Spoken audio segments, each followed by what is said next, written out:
अस्सलाम वालेकुम नाज़रीन, मैं हूँ रामीन सैयद और आप देख रहे हैं प्रोग्राम ज़ेरे बहस। नाज़रीन, मुल्क में आम इंतखाबात 8 फरवरी 2024 को होंगे। सुप्रीम कोर्ट ने पत्थर पर लकीर खींची और इलेक्शन कमीशन ने इंतखाबी शेड्यूल जारी कर दिया। अब इंतखाबात का ऐलान तो हो गया है, मगर ये इंतखाब लड़ने का अहल कौन कौन होगा, ये सवाल अपनी जगह पर है। पे इलेक्शन किस जमात के साथ मिलकर लड़ना है, किसके खिलाफ लड़ना है, बयानियाँ क्या बनाना है, मुल्की हालात का जिम्मेदार कैसे ठहराना है, ये सब तय होना अभी बाकी है। नून लीग जहाँ मुख्तलिफ सूबों में सीट एडजस्टमेंट्स के लिए मुलाकातें करती नजर आई, इत्तेहाद बनाती नजर आई, वहीं हैरत अंगेज तौर पर पंजाब में जिसे नून लीग का गढ़ समझा जाता था, वहाँ भी कभी IPP से तो कभी चौधरी शुजात साहब से मुलाकात करती नजर आई। जब IPP की मुज़ाकराती टीम से मुलाकात हुई नून लीग की, तो सवालात ये उठे कि अगर IPP PTI का एंटी नवाज वोट तोड़ना चाहती है तो फिर नवाज शरीफ से ही इलेक्शन में इत्तेहाद में जाना उन्हें सूट करेगा भी या नहीं, और फिर नून लीग को कैसे उन लोगों से इत्तेहाद सूट करेगा जो PTI की तरफ से 4 साल नून लीग के खिलाफ बयानियां बनाते रहे। फिर नून लीग के रहनुमा जावेद लतीफ़ साहब ये बरमिला ये कह चुके हैं कि पंजाब में चौधरी शुजात के सिवा किसी से इंतखाबी इत्तेहाद नहीं होगा। तो ये मामला आखिर है क्या कि इस बात पर डेडलॉक आया है IPP और नून लीग के दरमियान। पंजाब की सियासत पर ओवरऑल बात करेंगे। फिर PTI के इंट्रा पार्टी इंतखाबात भी जो इस मामला है वो भी लटका हुआ है, बीच में समात होनी है पीर के रोज़। क्या बल्ले का निशान रहता है PTI के पास या चला जाता है, उसके असरात क्या होंगे, इस पर भी बात करेंगे। हमारे साथ मौजूद हैं सीनियर तज़कियाकार नजमुल साकिब साहब, राव खालिद साहब और माहिर कानून जहांगीर जदौन साहब भी हमारे साथ मौजूद होंगे। आप सभी का बहुत शुक्रिया। नजमुल साकिब साहब, नून लीग और IPP में इत्तेहाद अगर नहीं होता, जैसे कि अब लग रहा है कि नहीं होगा, तो फिर इसका फ़ायदा किसको होगा, नुकसान किसको होगा, क्या तज्ज़िया आपका?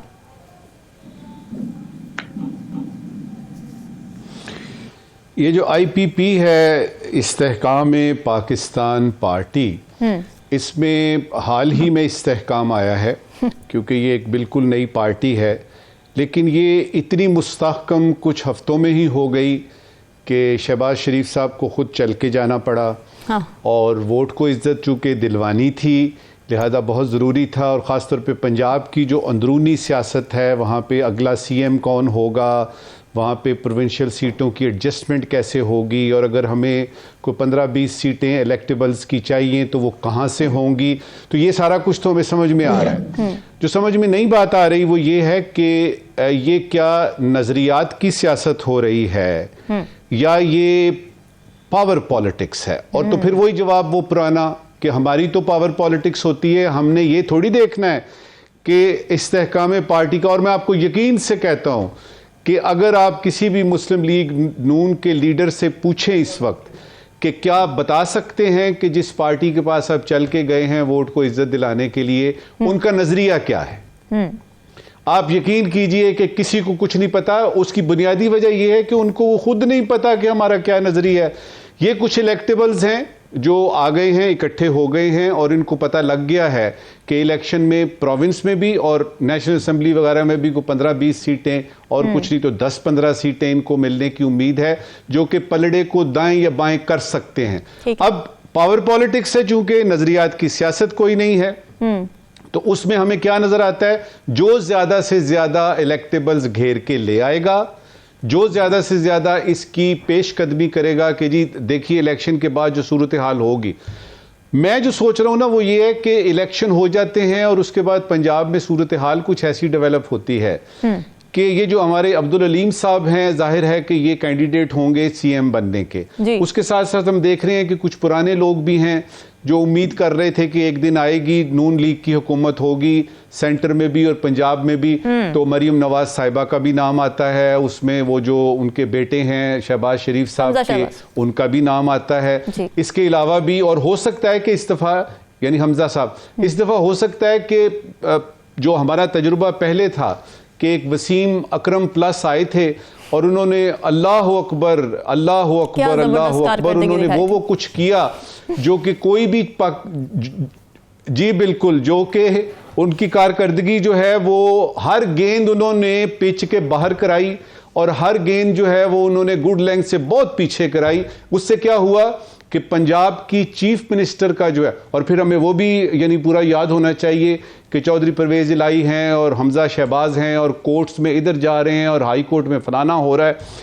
जंग जो है ये, जहां तक इस्तेहकाम पार्टी का आपने कहा है ना, इनकी असली जंग रामीन पंजाब में है। ठीक है। और नून लीग को यह पता है और नून लीग सारा कुछ बर्दाश्त कर सकती है, पंजाब अपने हाथ से नहीं जाने दे रही। और इस वक्त जो सूरत हाल है, इस वक्त सूरत हाल है कि वो जो 16 महीने की कारकर्दगी और वो जो जो असली वोटर है उनका, जो पहले से ही है, खासतौर पे लाहौर में अब थोड़े से वो मशकूक हैं, शक में हैं कि क्या वाकई इलेक्शन अगर फेयर होते हैं, फ्री होते हैं, तो वो वोटर्स जो कि इस वक्त इनको पता था कि हमारे पास तो मौजूद हैं, क्या वो मौजूद हैं कि नहीं। तो ये यूं समझिए कि इस्तेहकाम पार्टी उनकी जरूरत बनती है अगर उन्होंने पंजाब में भी हुकूमत बनानी है, क्योंकि हमारा तजुर्बा जो है कि पंजाब में अगर चीफ मिनिस्टर कोई और है, किसी और पार्टी का, सेंटर में प्राइम मिनिस्टर कोई और है, तो कई किस्म के खामखा के मसाइल पैदा हो जाते हैं। बिल्कुल ऐसे ही है। राव खालिद साहब, ये इत्तेहाद ना हो पाने की अंदरूनी कहानी है क्या? आईपीपी और नून लीग जो के करीब आ गए थे बहुत ज्यादा, अचानक से ये दूरियां बढ़ जाना, क्या वजह?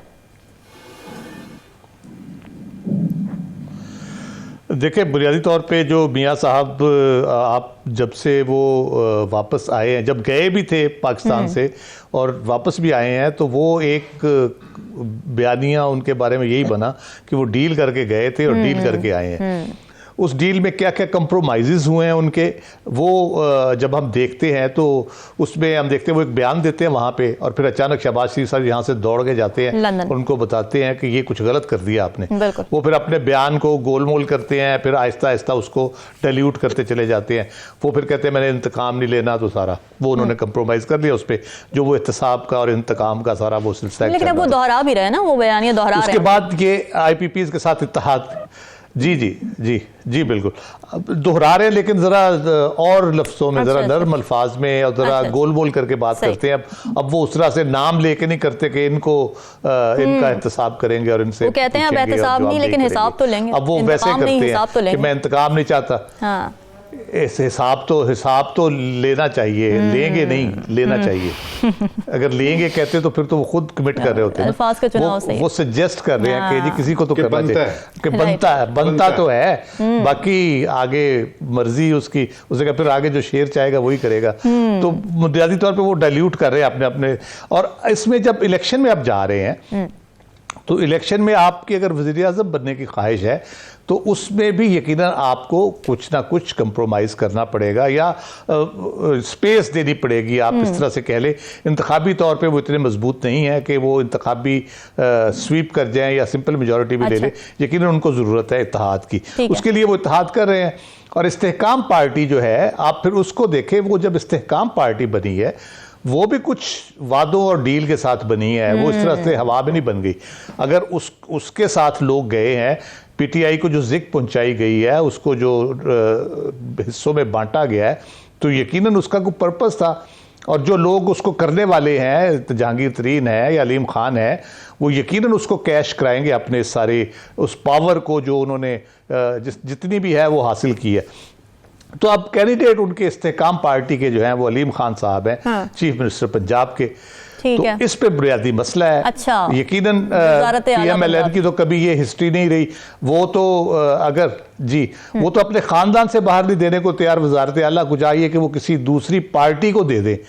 तो ये बहुत मुश्किल है, क्योंकि वजारत खजाना, वज़ीर आज़म और क्या डायनामिक्स हैं? क्या वो किस तरह की सीटें मांग रहे हैं, या क्या वो भी वजारत आला के हैं उम्मीदवार? चौधरी शुजात साहब नहीं, वो उनके साथ इनकी एडजस्टमेंट है और उनके साथ चलेंगे। अच्छा। क्योंकि उनके कोई ऐसा मुतालबा नहीं है। उनको पता है हमारे खानदान की 4-5 सीटें हैं, 2 उनके बेटे हैं, खुद उनकी सीट है, उनके भाई वजाहत की सीट है, तो एक आध और अपने किसी अजीज के लिए वो सीट ले लेंगे। तो उनको पता है 5 सीटों कौमी असम्बली में या 8 सीटें पंजाब असम्बली में लेके तो वो चीफ मिनिस्टर के लिए तो नहीं कर सकते। ठीक है। इस्तेहकाम पाकिस्तान पार्टी जो है वो कहती है कि जी हमें कम से कम 40 से 45 सीट्स पंजाब में मिलनी चाहिए और साथ वजारत आला भी हमें मिलनी चाहिए, क्योंकि मेक और ब्रेक वो कहते हैं 40-45 सीटों पे होगा।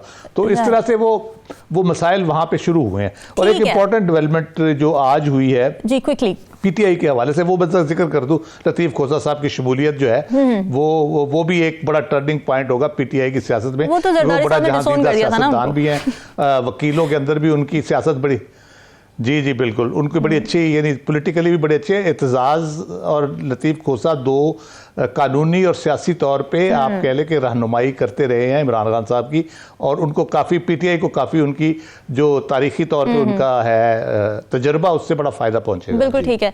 जहांगीर साहब, पीटीआई की ज़रा थोड़ी बात कर लेते हैं। इंट्रा पार्टी इलेक्शन दूसरी दफ़ा हुआ और फिर उस पर भी सवालात उठ गए।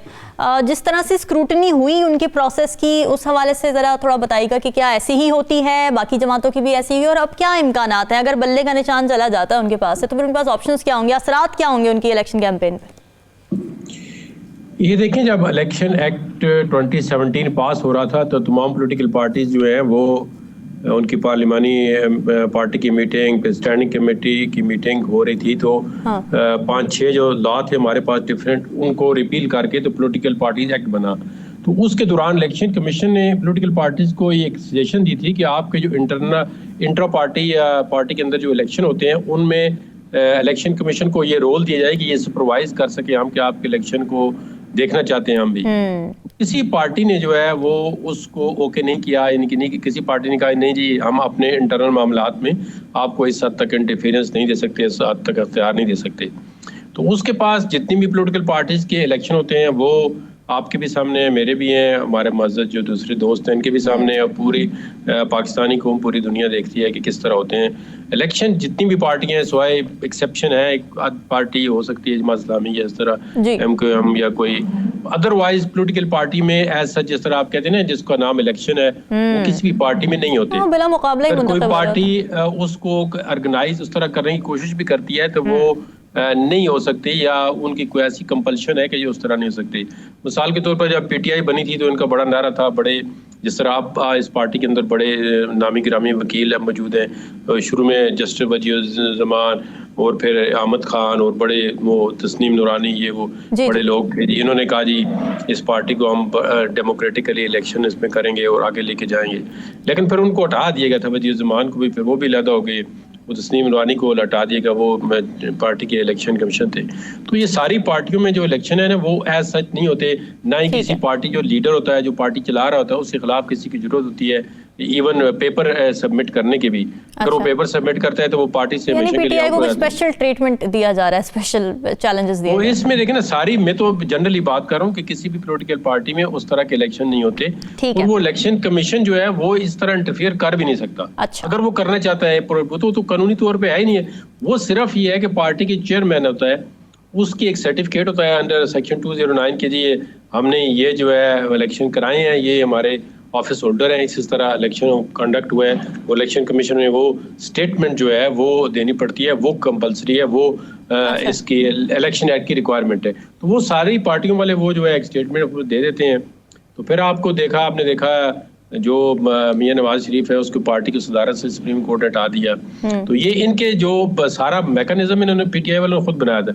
इन्होंने कहा जी अगर ये डिस्क्वालीफाई हो गए हैं मियां नवाज शरीफ साहब तो ये पार्टी के हेड कैसे रह सकते हैं। फिर वो जस्टिस साकिब निसार ने उनको केस बना के एक प्रॉक्सी पिटीशन पे उनको पार्टी की सदारत से हटा दिया। इन्होंने टिकट जो दिए होते सेनेट के उनको रिजेक्ट कर दिया। उन्होंने कहा जी शेयर का टिकट एक बंदा खुद इलेक्शन नहीं लड़ सकता तो वो पार्टी के बंदों को किस तरह नॉमिनेट कर सकता है। तो ये ऐसे मामलात चलते रहे तो किसी भी पार्टी में ऐसा सच नहीं होते। मुझे तो यकीन है कि ये भी मेरे ख्याल में कुछ करते कराते निकल ही जाएंगे। चलें, होप फॉर द बेस्ट। नाज़रीन, डिस्कशन का सिलसिला जारी है, वक्त एक ब्रेक का, स्टे विद अस।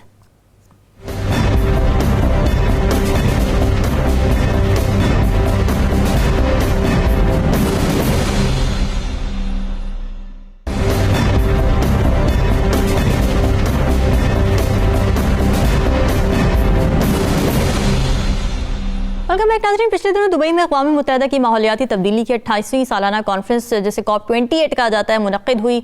माहौलियाती तब्दीलियों पर काबू पाने के हवाले से बड़ी पेशरफ्त हुई। तारीख में पहली मरतबा दुनिया के 200 के करीब ममालिक ने माहौलियाती तब्दीलियों के बदतरीन नताइज से बचाव के लिए फॉसिल फ्यूल के इस्तेमाल में मरहलावार कमी लाने पर इत्तेफाक कर लिया है, जिसने इस तरफ से दुनिया में पेट्रोलियम मसनूआत के खात्मे का इशारा भी दिया है। उसमें पाकिस्तान की भी नुमाइंदगी थी निगरान वज़ीर आज़म अनुरुल हक काकड़ की जानिब से। और पाकिस्तान खुसूसन पंजाब में स्मॉग के जो मसाइल हैं, बदतरीन माहौलियाती माहौलियाती आलूदगी के जो मसाइल हैं, इस मसले को भी सामने रखा गया। सर्दियाँ आती ही पाकिस्तान में लाहौर, कराची, गुजरांवाला और जो इर्द गिर्द के इलाके हैं वहाँ स्मॉग बढ़ जाती है नाजरीन, और ये स्मॉग जिसमें हम सांस लेने पर मजबूर हैं, ये इतनी ख़तरनाक बताई जाती है कि इसमें सांस लेने वाले हर इंसान की उम्र 10 बरस कम हो सकती है।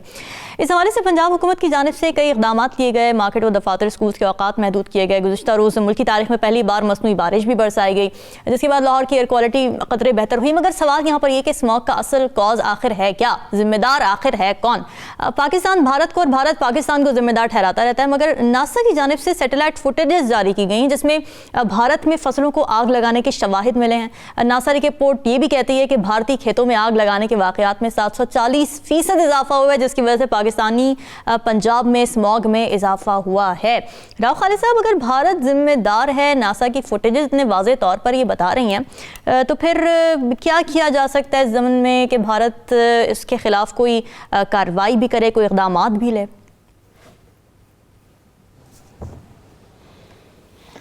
देखिए, ये जो जिम्मेदारी आती है तमाम 198 कंट्रीज COP28 में थे जब हुई, तो तमाम मुल्कों की जिम्मेदारी है अपने अपने तय जिसका जो हिस्सा है वो उसको बेहतर बनाने के लिए डाले। लेकिन हम देख रहे हैं कि भारत तो उसको बेहतर बनाने की बजाय उसको ख़राब करने में अपना हिस्सा डाल रहा है। हालांकि उनके यहाँ एक दफ़ा वो पावर प्लांट लग रहे थे, एनरॉन कंपनी लगा रही थी, तो वहाँ बड़ा एहतजाज हुआ कि इससे एनवायरनमेंट ख़राब हो जाएगी, और ये बड़ा वो स्कैंडल बना उसका, और फाइनली वो फिर प्रोजेक्ट बंद हुआ। उसके नतीजे में एक एनरॉन कंपनी अमेरिका की बहुत बड़ी बैठ गई, उसके कोई शेयर्स का इशू आया, फिर उस पर फ्रॉड का इशू आया, तो वो इस तरह का यानी एहतजाज वहाँ पर हुआ था।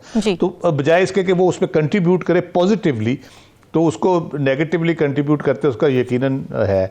फिर हमारे अपने हाथ से भी जो ऑब्वियसली हम गाड़ियाँ यूज़ करते हैं, हमारा फ्यूल का जो स्टैंडर्ड है उसके ऊपर हमने बात की थी एक दफ़ा के रिफाइनरीज़ को बार बार लिखा उन्होंने कि आप अपना यूरो 5 के ऊपर लेके आए स्टैंडर्ड उसका फ्यूल का, तो उसका जवाब ही कोई नहीं देता। एक आध रिफाइनरी ने दिया ना, उसको इम्प्रूव करने की कोशिश हो रही है। राइट। उसके बाद जो इंडस्ट्रियल हमारे जो ओवरऑल है उसका जो जाता है धुआं वगैरह सारा, उसकी वजह से ये प्रॉब्लम यकीनन होते हैं। उसकी वजह से फिर वेदर, ज़ाहिर है मौसमियाती तब्दीली जो है, जो इफ़ेक्ट हुई है over the decades, over the centuries, उसकी वजह से भी है कि बारिशों का एक जो सिलसिला होता है, अगर बारिशें बर वक्त हो जाती जैसे पहले होती थी, तो ये जितनी भी आलूदगी है हवा में वो मौजूद होती है, वो उसको वो बारिशें ज़ाहिर है ख़त्म कर देती हैं, तो उससे फ़र्क पड़ता है, नेचुरली फ़र्क पड़ता है। लेकिन मुझे इससे ज़्यादा सबसे ज़्यादा हैरत ये हुई कि लाहौर में ये कितने अरसे से चल रहा है। आपने कहा 10 साल उम्र कम हो जाती है अगर उस एनवायरनमेंट में लोग रहें, तो बहुत से लोगों की उम्र तो मुतासर हो चुकी है। तो हमें इतने अरसे बाद क्यों ख्याल आया कि मसनूई बारिश भी हो सकती है, हालांकि ये पुरानी टेक्निक हो चुकी है। अब अचानक हमें ख्याल आया कि ये भी हो सकता है, तो हमें पहले क्यों नहीं ये ख्याल आया? क्या हमें लोगों की सेहत का कोई एहसास नहीं था? हम उल्टे सीधे मंसूबे बनाते रहते हैं बैठ के, और जो करने का काम होता है वो करते नहीं। तो ये किसी को तो सोचना चाहिए था। मेरा ख्याल है जिस किसी ने भी ये सोचा या जिस किसी ने भी ये काविश की, और इसका UAE का भी हमें बहुत मशकूर होना चाहिए, उन्होंने फ्री ऑफ कॉस्ट हमारी हेल्प की है और ये हमें प्रोवाइड किया है। अब हमें ये देखना है कि हम इसके ज़रिए कब तक इसको टैकल कर सकते हैं, कब तक इसको रोक सकते हैं इस स्मोक को। बाकी तो जाहिर ऑन ग्राउंड जो हमने मेजर्स लेने हैं वो लेने ही हैं, लेकिन उसका रोका किस तरह जा सकता है। लेकिन ओवरऑल बड़ा डिसअपॉइंटिंग है जो COP के 28 का भी जो चला है सिलसिला, उस पर मैं तफसीलन तो नहीं, लेकिन एक थोड़ा सा तायराना नज़र जिसको कहते हैं कि 2015 का पहली दफ़ा रिव्यू हुआ है, तमाम मुल्क ने अपनी प्रोग्रेस पेश की है, और कोई सारे ऑफ ट्रैक हैं, कोई अपने उस ट्रैक पे नहीं जा रहा 2015 के। उसमें जो भी टारगेट दिए गए, अब जो टारगेट रखे गए हैं कि 2030 में हमने जो है वो रिन्यूएबल एनर्जी को हमने 3 गुना बढ़ा देना है। उसके लिए कोई फाइनेंशियल कमिटमेंट नहीं है। फिर loss and damage fund create हुआ है बल्कि उसके में कमिटमेंट कोई नहीं है, $1 बिलियन से भी कम है। तो हम जो क्लेम करते हैं, कार्बन क्रेडिट क्लेम करते हैं, या हम जो नुकसान उठाते हैं दूसरी दुनिया की एनवायरनमेंट में डिजास्टर से, उसका जो हमें मिलना है पैसा, वो तो फिर नहीं मिलेगा हमें, जिस पे हम उम्मीद लगा के बैठे हमें मिलेगा, हम अपने एनवायरनमेंट के हवाले से बेहतरी करेंगे।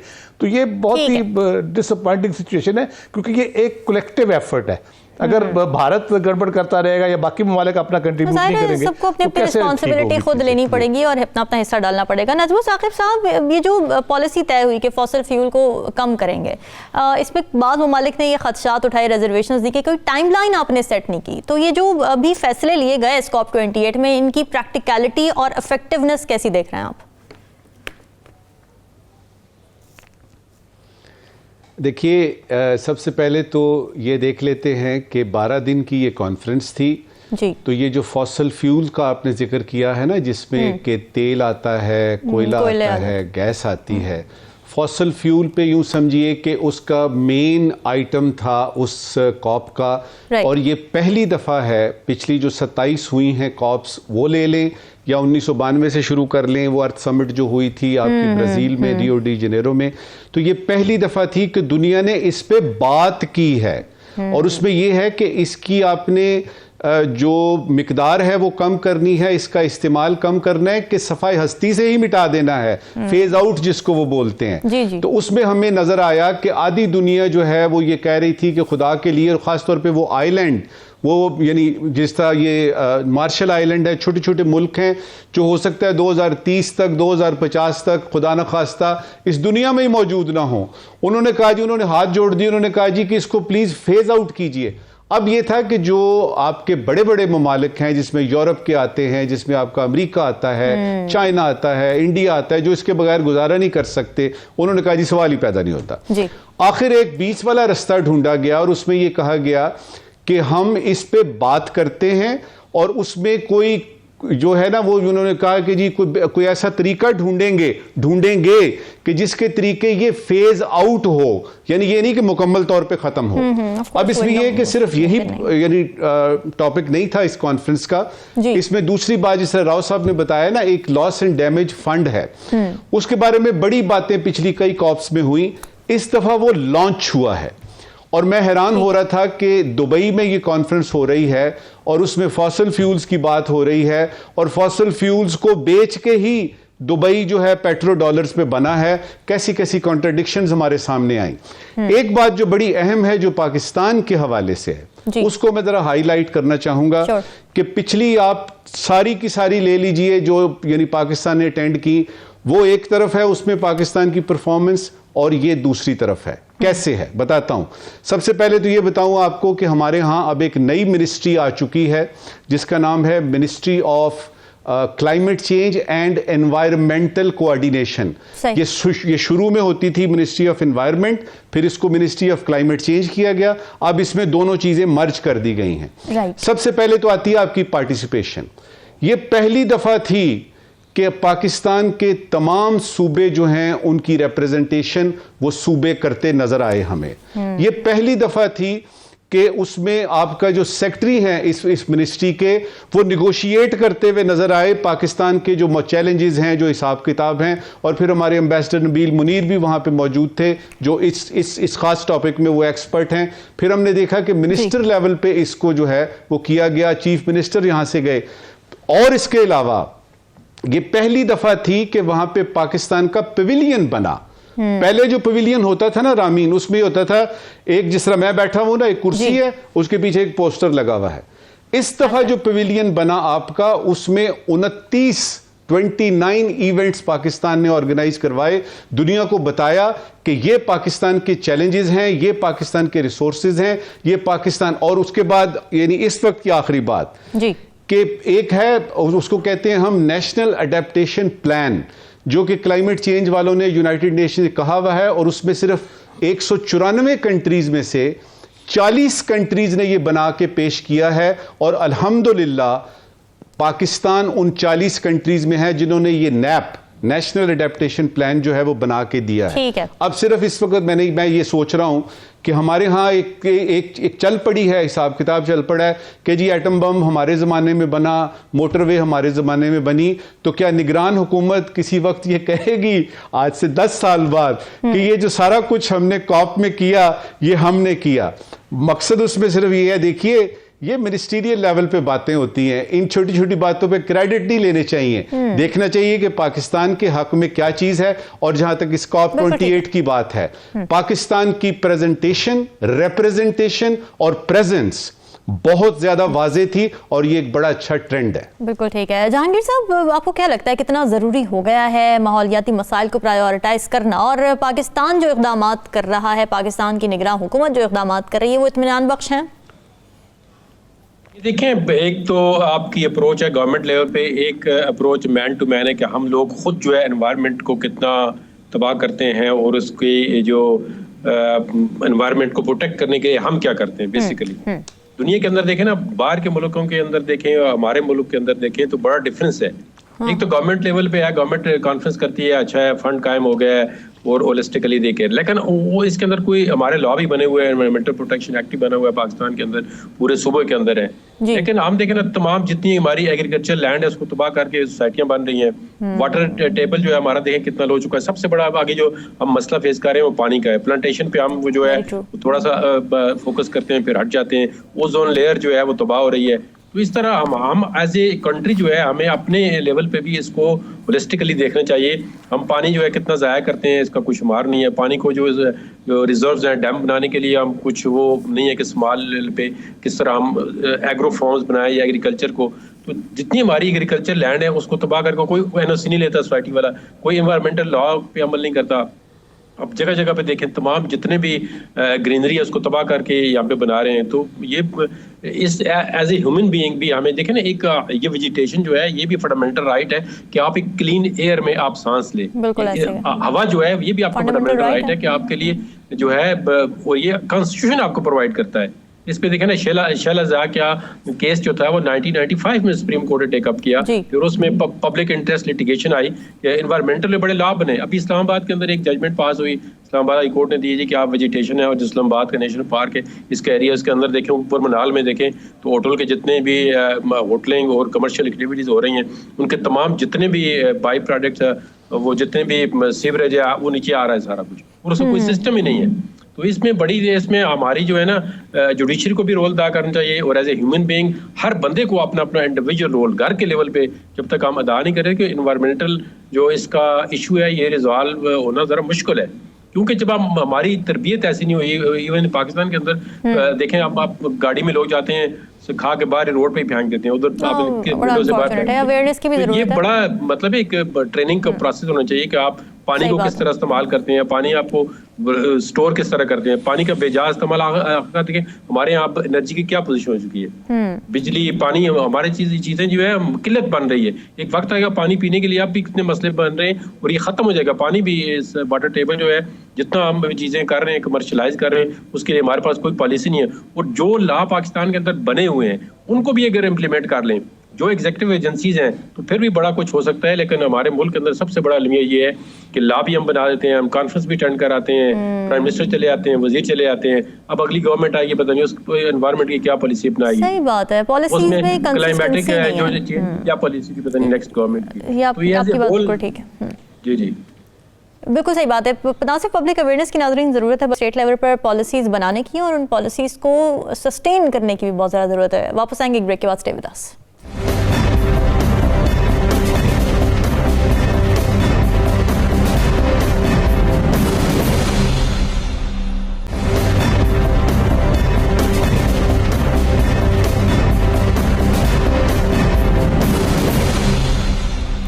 वेलकम बैक नाज़रीन। इंडियन सुप्रीम कोर्ट ने कश्मीर की खुसूसी आइनी हैसियत के मामले पर एक फैसला सुनाया, जिसमें कहा गया कि आर्टिकल 370 आइन की आर्जी शिक थी और ये कि जम्मू कश्मीर इंडिया का अटूट अंग है। अब नाज़रीन, आर्टिकल 370 था क्या? ये भारतीय आइन की वो शिक थी जो कश्मीर को नीम खुद मुख्तारी की हैसियत देती थी। इस दफ़ा के तहत जम्मू कश्मीर का अपना अलहदा आइन था, टैक्स निज़ाम था अलहदा, और यहाँ की नौकरियाँ सिर्फ यहाँ के मुस्तकिल बाशिंदों के लिए मखसूस थीं। इंडिया के किसी भी इलाके का कोई भी बाशिंदा ना यहाँ मुलाजमत हासिल कर सकता था, ना ही ज़मीन खरीद सकता था और ना ही वोट डाल सकता था। हिंदुत्व जमात भारत की बीजेपी दहाइयों से इस आइनी अरेंजमेंट की मुखालफत कर रही थी। 2019 में बीजेपी जब दूसरी मरतबा इक़्तिदार में आई तो उसी साल 5 अगस्त के रोज पार्लियामेंट में जम्मू कश्मीर तंजीम नौ बिल मंजूर किया गया, जिसकी रूह से आर्टिकल 370 खत्म कर दिया गया। जम्मू कश्मीर इंडिया की दूसरी रियासतों की तरह बन गया। पाकिस्तान की जानिब से इस पर रिएक्शन दिया गया है, भरपूर मजम्मत की गई है। पाकिस्तान के निगरान वज़ीर ख़ारिजा जलील अब्बास जिलानी ने इस फैसले को मुस्तरद किया है और ये कहा है कि जी इंडियन सुप्रीम कोर्ट की जानिब से कश्मीर में आर्टिकल 370 के खात्मे की तौसीक़ कोई कानूनी हैसियत नहीं रखती है। ये अक़वाम मुत्तहिदा की सलामती काउंसिल की करारदादों की नफ़ी करता है। तो नज़मुल साकिब साहब, ख़त भी लिखा है ज़ाहिर निगरान वज़ीर ख़ारिजा ने अक़वाम मुत्तहिदा को, यूरोपीय यूनियन को और इस्लामी ताउन तंजीम की क़यादत को। इसके अलावा और क्या ऑप्शन है पाकिस्तान के पास? पाकिस्तान इसके अलावा बहुत कुछ और कर सकता है और मैं आपके सारे नाजरीन को बताऊं कि बहुत कुछ कर भी रहा है। और ये बात है 1999-90 की, जबकि ये अपराइजिंग इंडिजिनस शुरू होती है ना मकबूजा जम्मू और कश्मीर में, उस वक्त से लेके अब तक पाकिस्तान साथ था, है और रहेगा। आपने जो बात की है पहले उस पर बात करते हैं। देखिए, ये जो आपने बात कही है ना कि सुप्रीम कोर्ट ने ये किया है, ये कोई डेवलपमेंट नहीं है, ये एंडोर्समेंट है उस यानी 5 अगस्त 2019 को जो 370 और 35 है जो आपने अपने इंट्रो में बताया है, उसको एंडोर्स किया। अब हैरानी की इसमें बात क्या है भाई, ये मोदी मीडिया है, ये मोदी की गवर्नमेंट है और मोदी की हिंदुत्व और आरएसएस का सबको पता है और ये मोदी का ही फीवर है जो इस वक्त चल रहा है। ये खासतौर पे जो नॉर्दर्न में यानी नॉर्थ में इन्होंने इलेक्शन जीते हैं ना और कांग्रेस से दो स्टेट्स इन्होंने एक तरह से छीन ली हैं। अब उनको पक्का यकीन हो गया है कि वो जा रहे हैं अब यानी इलेक्शन में 2024 के, तो वो जीते हुए हैं। अब इस यानी जो तुर्रा उनका है, जो उनका इस वक्त ठस्सा है, उसमें ये कोई इतनी हैरानी की बात नहीं थी कि सुप्रीम कोर्ट ने भी कहा है यस सर, जैसे आप कह रहे हैं वैसे ही होगा। और सुप्रीम कोर्ट ने लीगल जो आपके बाउंड्स हैं उनसे हट के भी बात की है। मिसाल के तौर पे एप्लीकेशन थी क्या जी इसको वापस लें कि ना लें, उन्होंने क्या किया, एक तो उसको ठप कर दिया, दूसरा ये कहा जी यहां पे इलेक्शन करवाएं और सितंबर में करवाएं, और उसके बाद पूरे का पूरा चार्ट दे दिया। ऐसे लग रहा था कि कोई डीसी साहब या कमिश्नर साहब जो है ना वो बता रहे हैं, और मैं हैरान हो रहा था कि यार ये सुप्रीम कोर्ट है, ये सुप्रीम कोर्ट कर रही है सारा, इसका मतलब ये सारा कुछ लिख लिखा के दिया गया हुआ था कि आप सिर्फ ये पढ़ दें। अब आते हैं कि पाकिस्तान ने क्या इस वक्त तक किया है और क्या करना चाहिए जी। जलील अब्बास जिलानी साहब की आपने बात की कि उन्होंने ख़त लिखा और उसमें ख़ास जो सबसे ज़्यादा अहम ख़त है वो है आपका अंतोनियो गुतेरेस पे, जो कि इसके सेक्रेटरी जनरल हैं आपके यूनाइटेड नेशंस के, और उन्हीं से ही मुलाकात में हमारे आर्मी चीफ ने जो इस वक्त दौरे पे थे और वो जो मिलिट्री डिप्लोमेसी हमारी चल रही है उसमें भी उन्होंने यही कहा है कि पाकिस्तान अपने कश्मीरी भाइयों की मॉरल, पॉलिटिकल और डिप्लोमेटिक ये सपोर्ट जारी रखेगा।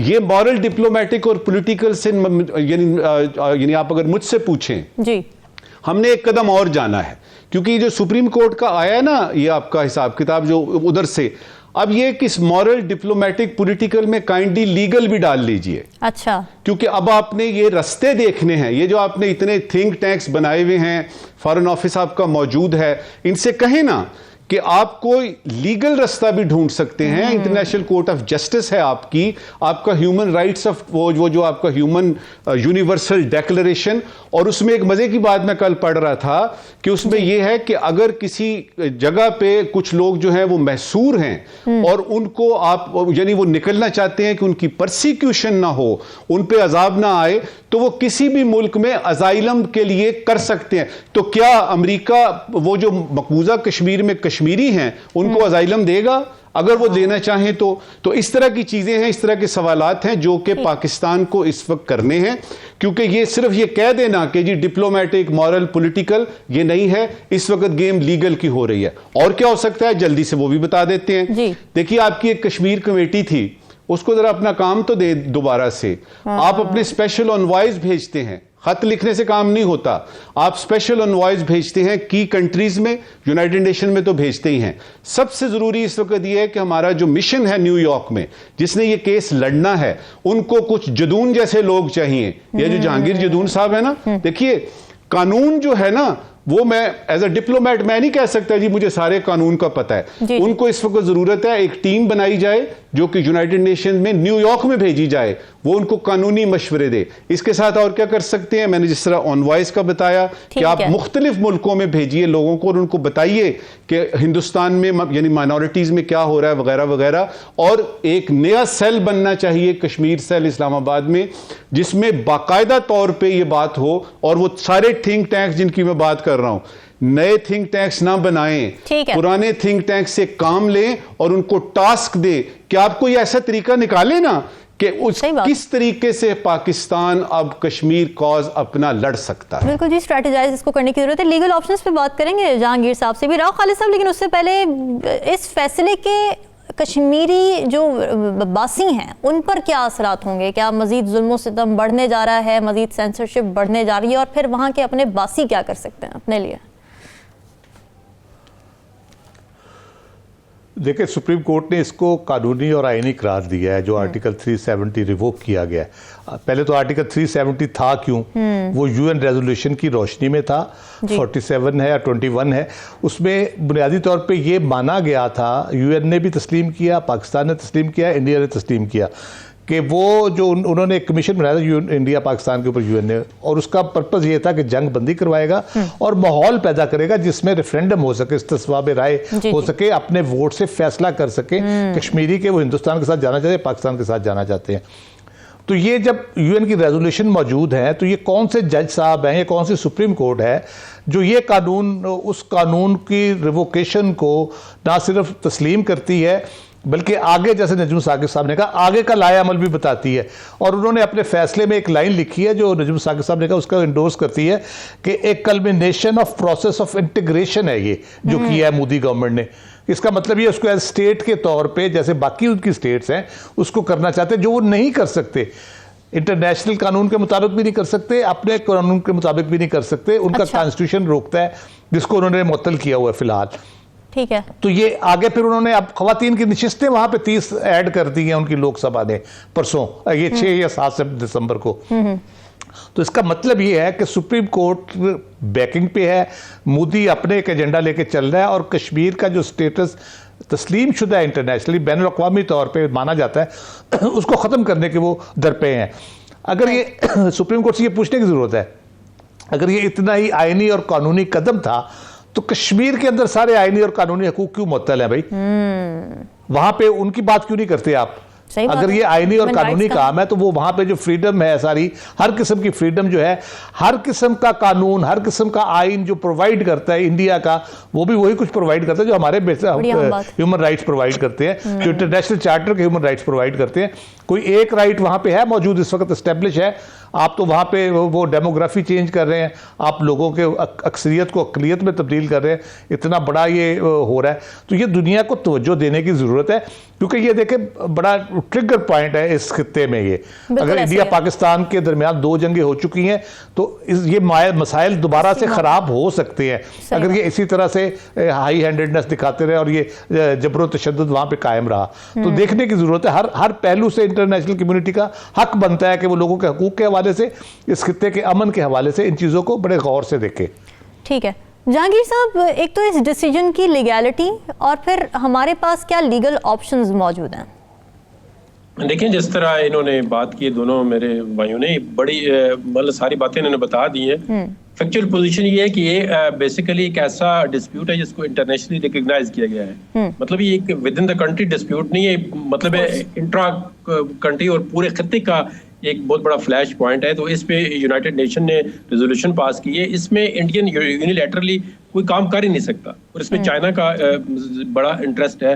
चाइना इसमें भी स्टेक होल्डर है। तो ये तीनों कंट्री, चाइना, इंडिया और पाकिस्तान के दरमियान एक बहुत बड़ा फ्लैश पॉइंट है और डिस्प्यूटेड टेरिटरी इसने यूएन ने रिकग्नाइज किया। अब जब 1949 में इसको एक स्पेशल स्टेटस दिया गया, 70 साल के बाद उन्होंने यूनिलैटरली, और फिर सबसे बड़े जो इसके स्टेक होल्डर हैं वहां के रहने वाले लोग हैं, उनसे नहीं पूछा गया कि आपकी राय क्या है। वरना तो ये जब पाकिस्तान और इंडिया की तकसीम हो रही थी उसका हिस्सा बना देते, लेकिन नहीं बना क्योंकि वहां पे लोग नहीं चाहते थे कि वो इंडिया के साथ इलाका करें। अब उनका सारा इंडिपेंडेंट स्टेटस था, उसको यूनिलैटरली खत्म करके मोदी ने, तो सुप्रीम कोर्ट ने जो 5 मेंबर बेंच 11 दिसंबर को जो फैसला दिया है, ये मेरे ख्याल में अब जिस तरह उन्होंने कहा है, इसको इंटरनेशनली पाकिस्तान जो है बहुत बड़ा इसमें स्टेक है पाकिस्तान का।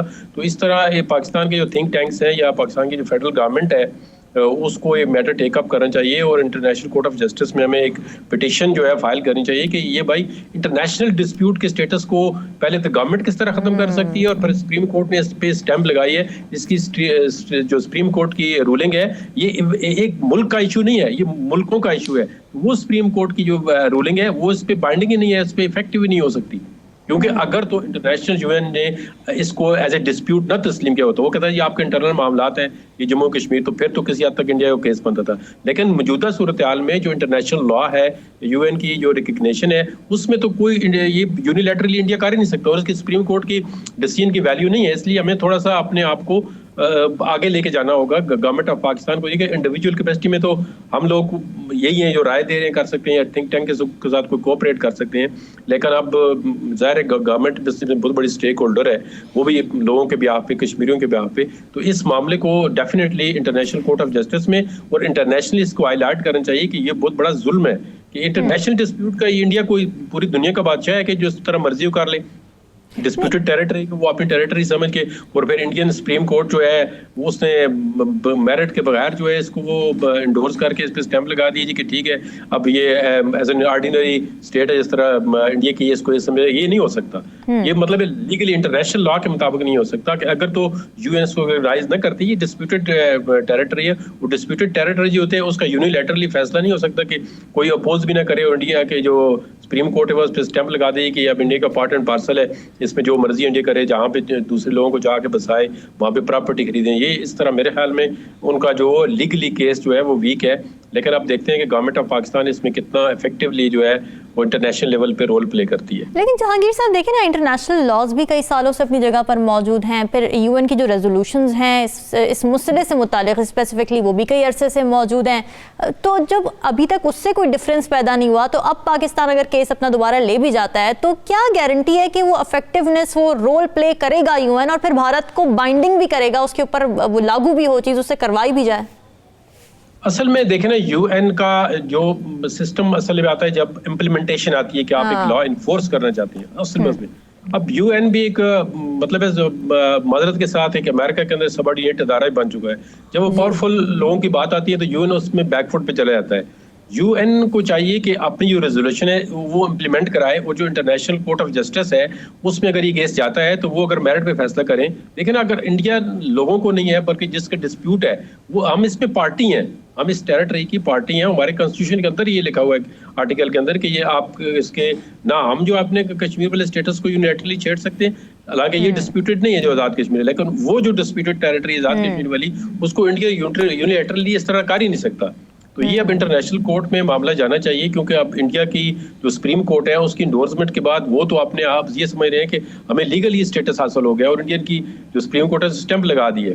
तो ये अभी मसला जो है ना बड़ा हाई लेवल पे इसको इंटरनेशनल लेवल पे लेके जाना चाहिए पाकिस्तानी गवर्नमेंट को। और बड़े जिस तरह उन्होंने कहा है ना अभी मेरे दूसरे दोस्तों ने कि इसको थिंक टैंक जो हमारे काम कर रहे हैं, अब ये वक्त आ गया इनका कि काम करके दिखाएं। कश्मीर कमेटी, कश्मीर कमेटी, ये सारी जितनी कमेटियां हैं ये नशिस्तन बर्खास्तन और खाना खाने के लिए तो नहीं बनी है, कॉन्फ्रेंस करने के लिए। अब कुछ करके दिखाएं। पहले भी देखें इस पे पाकिस्तान ने वो जब ये रिवोक भी किया स्टेटस मोदी ने, उस वक्त ये पाकिस्तान का कोई इतना जो रिएक्शन होना चाहिए था वो नहीं हुआ है। एक तकरीर कर देनी है, जाके मीटिंग में बैठ के आ जाना, कॉन्फ्रेंस स्टेटमेंट दे देनी है, इससे मसले हल नहीं होते। बिल्कुल सही बात है। नजमुल साकिब साहब, आज के अहम सवाल बता दें नाजरीन के लिए। इससे पहले कि मैं आज का ज़रूरी सवाल और गैर ज़रूरी सवाल आपके सामने और आपके लाखों देखने वालों के सामने रखूं, सिर्फ ये बताऊंगा, ये जो भी आप बात कर रही थी ना यूएन की, इसमें सिर्फ ये कि अगर यूएन ने इम्प्लीमेंट नहीं किए यूएनसीआईपी और यूएनएससी के, तो उन्होंने इसको अपने एजेंडे से भी नहीं निकाला। ये याद रहे कि इस वक्त भी कश्मीर का मसला, कश्मीर जो है वो यूएन सिक्योरिटी काउंसिल के एजेंडे पे मौजूद है।